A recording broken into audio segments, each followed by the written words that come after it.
হযরত আলী রাদিয়াল্লাহু আনহু ছিলেন ইসলামের চতুর্থ খলিফা। রাসূল সাল্লাল্লাহু আলাইহি ওয়াসাল্লাম তাকে জ্ঞানের দরজা বলেছেন। রাষ্ট্র পরিচালনা ন্যায়নিষ্ঠার মূর্ত প্রতীক ছিলেন হযরত আলী রাদিয়াল্লাহু আনহু। ছিলেন আদর্শ রাষ্ট্রপ্রধান।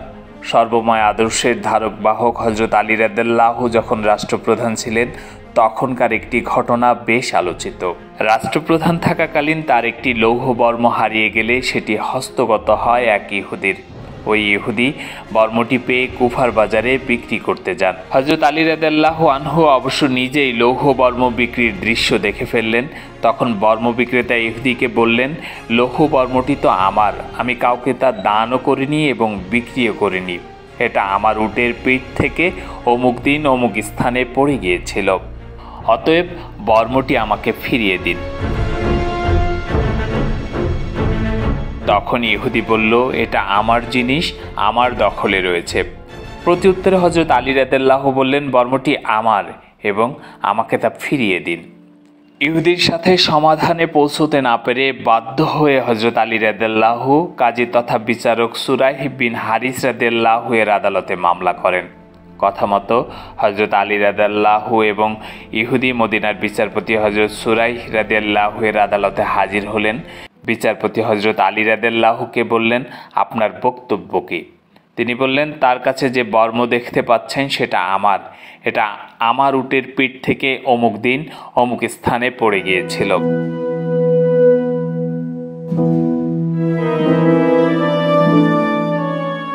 এবার বিচারপতি ইহুদির কাছে জিজ্ঞাসা করলেন, তোমার বক্তব্য কী? ইহুদি উত্তরে বলল, এটা আমারই, কারণ এটা আমার হাতে রয়েছে এবং আমার দখলে রয়েছে, অতএব দখল যার সম্পদ তার। উভয় পক্ষের বক্তব্য শোনার পর বিচারপতি সুরাইহ রাদিয়াল্লাহু বললেন, আমিরুল মুমিনিন সাক্ষী পেশ করুন। হযরত আলী রাদিয়াল্লাহু বললেন, আমার ছেলে হাসান এবং আমার আজাদ করা কৃতদাস কুনবুর সাক্ষী। বিচারপতি তৎক্ষণাৎ বললেন, পিতার পক্ষে পুত্রের সাক্ষী গ্রহণযোগ্য নয়। তারপর বিচারপতি ইহুদির পক্ষে রায় দিলেন। হযরত আলী রাদিয়াল্লাহু বললেন, আপনি কি হাদিস শোনেননি? রাসূল সাল্লাল্লাহু আলাইহি ওয়াসাল্লাম বলেছেন, হাসান ও হুসাইন জান্নাতি পুরুষদের সর্দার।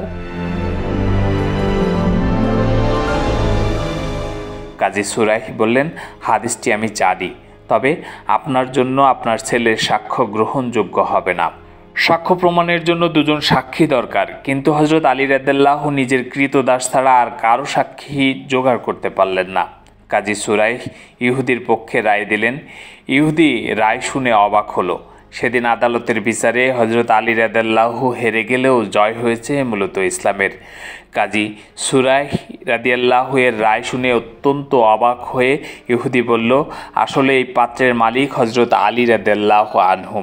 আমি পথে তা কুড়িয়ে পেয়েছি, তবে আপনাদের বিচার দেখে আমি অবাক হয়েছি। যে ধর্মে একজন শাসকের বিরুদ্ধে রায় দেওয়া হয় এবং একজন বিধর্মীর পক্ষে রায় দেওয়া হয়, ইনসাফ প্রতিষ্ঠার স্বার্থে সেই ধর্মই সত্য ধর্ম।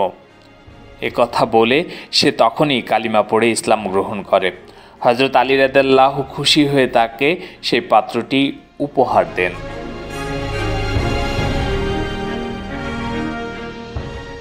প্রবাসীদের বিনিয়োগের শতভাগ নির্ভরযোগ্য প্রতিষ্ঠান প্রবাসী সিটি লিমিটেড। এখানে বিনিয়োগ করে হালাল মুনাফা অর্জন করুন।